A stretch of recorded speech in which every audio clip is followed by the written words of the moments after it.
today we're going to talk about a topic that is something I feel that you've got a lot of beneficial wisdom regarding, and that's the right approach that an indie artist should take when they're coming to a media outlet like radio or any other for that matter. And I know that you've had a lot of experience working with labels, managers and musicians themselves all approaching you for airplay.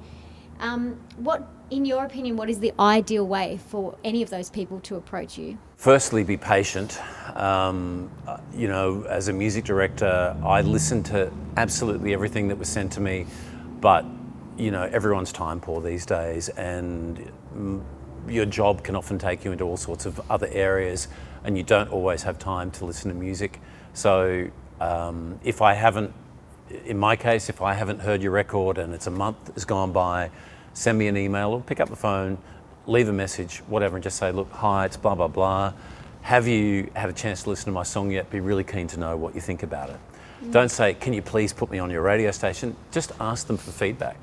And if someone's been in the game a long time and you respect what they're doing, particularly if it's a station, again, if it comes down to a radio station that you listen to and you think, wow, they're playing some really cool stuff, then hopefully you've got the respect of the person who's making those decisions about the songs that are being played on that station. So you'll learn a lot from the feedback that they give to you. Sure, absolutely. And I mean, I think in any industry, being polite and being friendly and being, lovely in the way that you deal with people is always going to be crucial.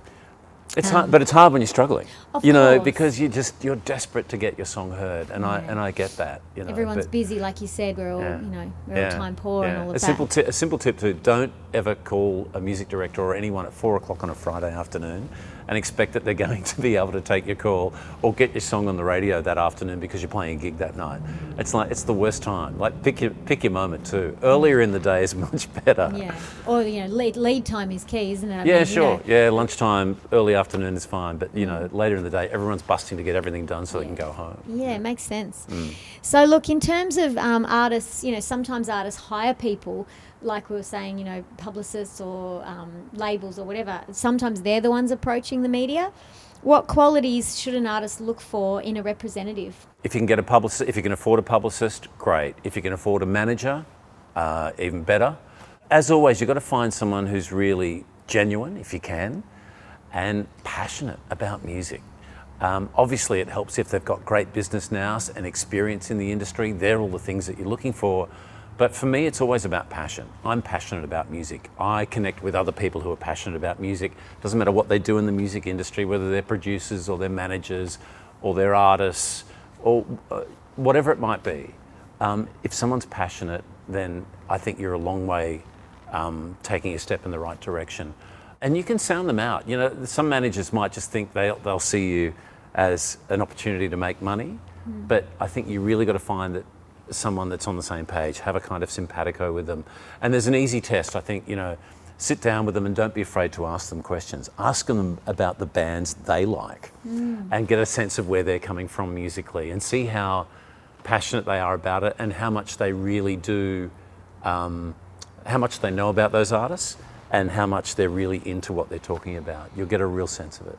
Yeah, that's interesting. I mean, I know that you've said to me in the past that it's also really important for them to be able to kind of find your story as an artist. Can you tell me a little bit more about that? Yeah, look, I mean, it's one thing to have a great song, and I've had this where songs have been sent to me, and you're lucky if you can find the artist's name written on the disc, but no details, not even a website, whatever.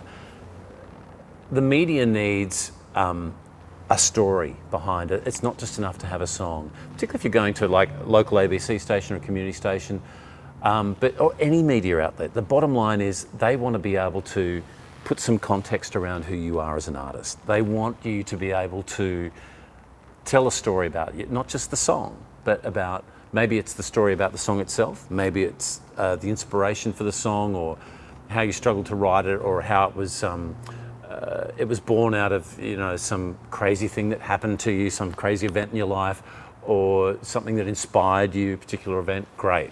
Or maybe it's just the story about you as an artist that's really interesting. Don't fabricate it, make sure it's sincere, but everyone's got a great story in them. You've just got to know how to find that story. You just got to extract and that's where, it. yeah, and that's where a great publicist can come into play, because if you've got a good one, they'll know how to get that out of you. Absolutely. You know, I mean, I love what you were saying about the story can sell the song as much as the song can sell itself. Do you think that kind of sums things up, or is there another way to say that? Yeah, no, totally. That's exactly what I'm saying. You know, a great song is a great song, but as you say, a story can sell the song as much as the song sells itself. And you need every angle, every advantage you can get to grab the media's interest and to get them to want to have an investment in your song, in your music, to try and get them to own it and to want to be a champion for it. Amazing. Thank you so much, Trevor. If you could create a famous musician version of yourself, whose instrumental prowess would you choose? Yeah, look, it's funny, I love blues and soul and a lot of black music, but maybe, you know, maybe my ego would say someone like Bowie or maybe Tom York from Radiohead. I'm a big Radiohead fan. I love that kind of music too. Something that's adventurous. I think, you know, if that's your musical alter ego, if that's it, you know, someone like that, wow, life would never be dull, would it? Never.